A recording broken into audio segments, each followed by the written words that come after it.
Estamos de volta com o Coletivo, hoje entrevistando o jornalista e doutor em linguística Nilson Lage.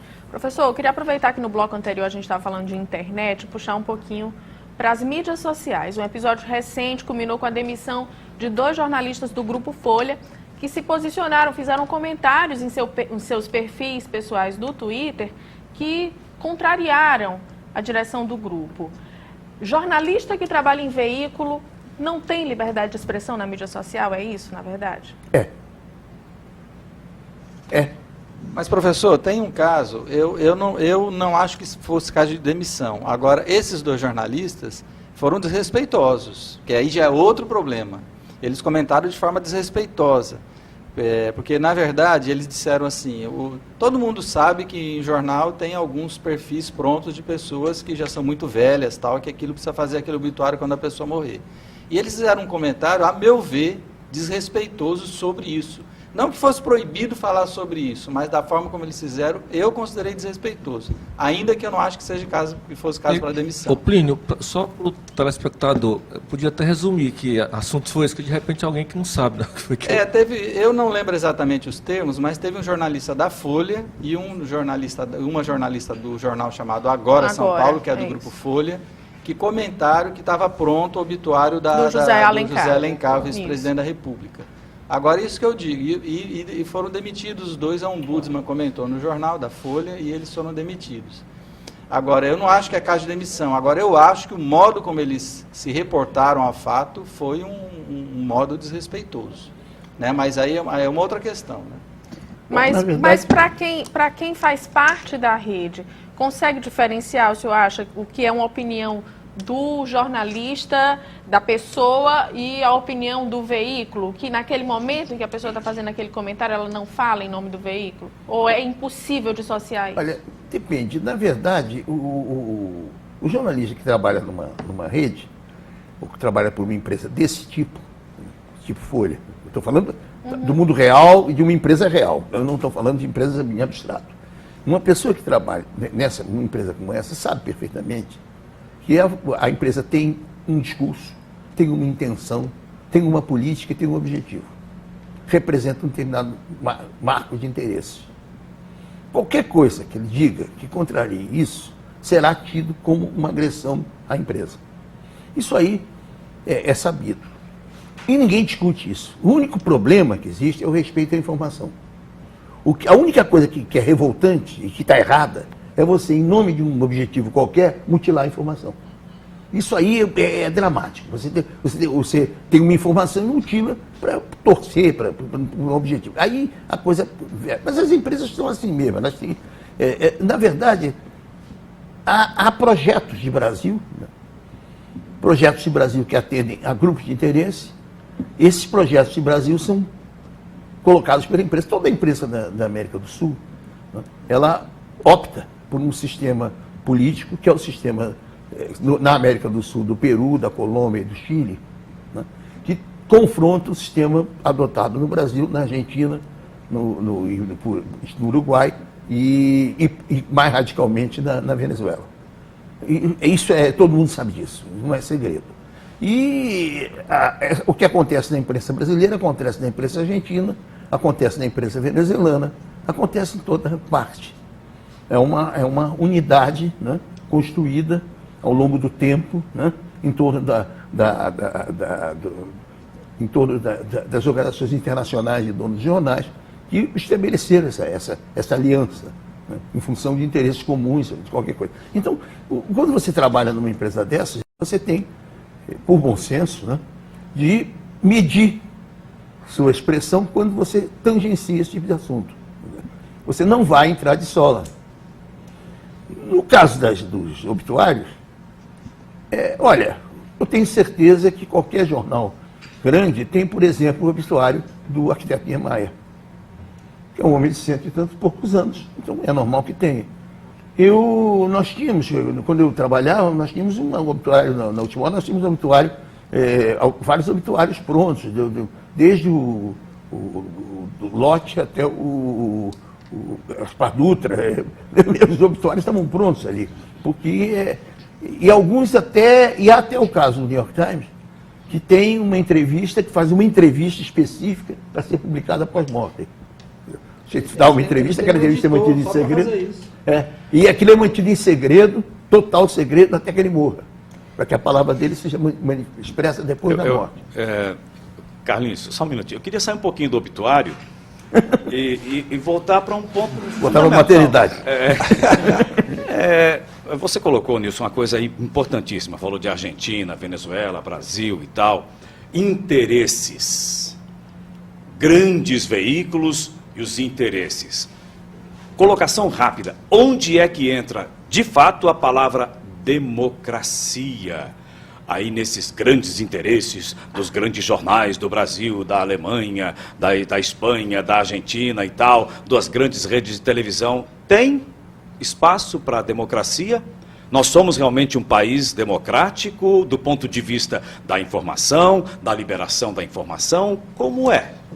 A democracia é uma ideia teórica, abstrata, e a gente procura se aproximar da democracia. Você procura ser o mais democrático possível. Existe mais democrático, menos democrático.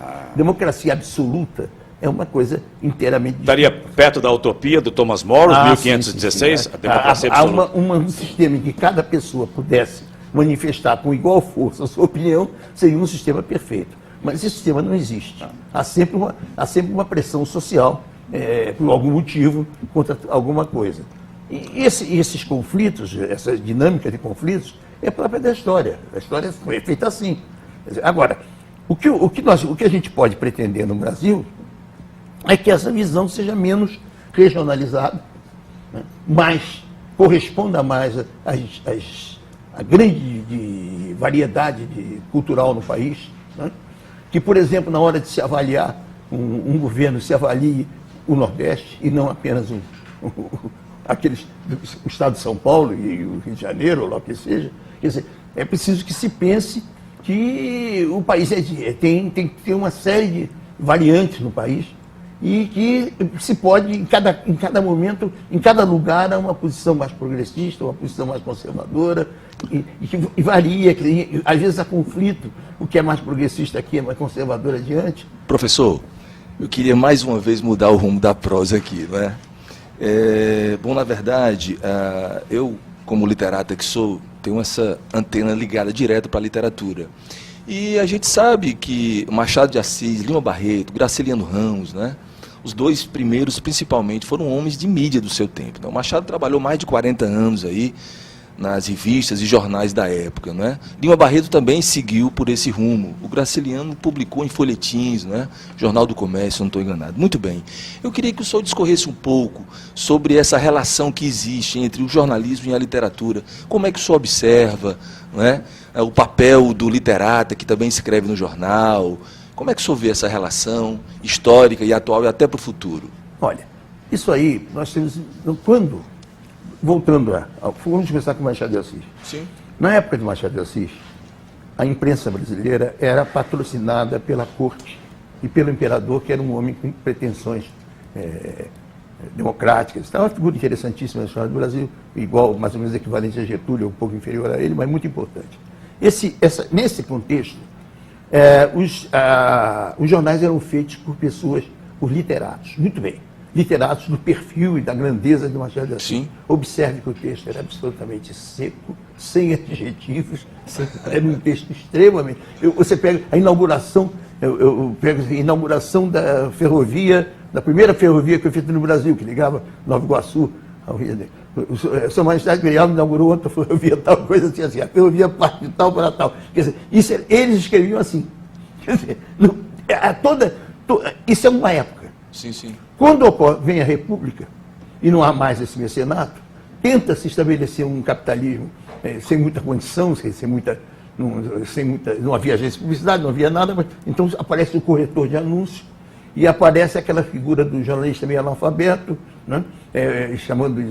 Começa um indivíduo e digitado, aquelas coisas anedóticas, o Edil e tal, querendo falar difícil, e já há uma perda de qualidade. Isso aí quem vai denunciar isso violentamente é o Lima Barreto. Os romances do Lima Barreto são verdadeiras denúncias desse tipo de deformação. Em seguida, na década de 20, começam a se formar os magnatas de imprensa, o Marinho e o Chateaubriand. Formam-se os magnatas de imprensa e as grandes redes de imprensa, que passam a deter um grande poder político. Esse poder político se desdobra na década de 50, quando a grande emissora brasileira, que era a Rádio Nacional, é destruída, basicamente por interesse de Chateaubriand. E é liquidada, ela é impedida de entrar na televisão, chega até a comprar e importar os equipamentos apodrecem no caso do Porto, e ele é impedido. E daí em diante, começa a se formar uma espécie de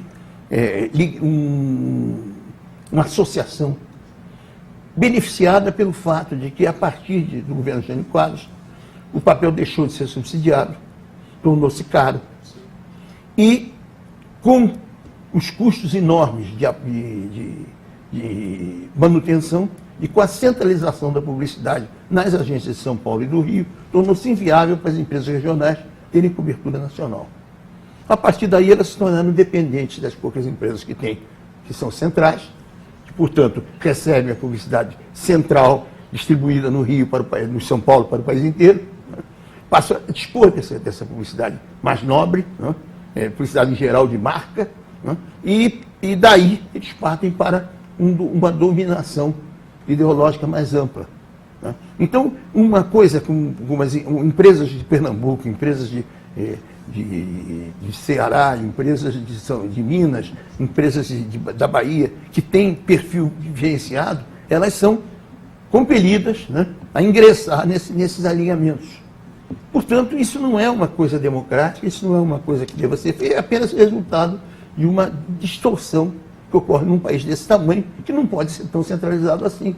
Esse país tem que respeitar a sua variedade, a diferenciação das regiões, das classes sociais, e para que a dinâmica social funcione melhor. Bom, eu vou ter que interromper, professor. A gente vai chamar mais um intervalo. Daqui a pouco a gente volta com o último bloco do Coletivo. Até já.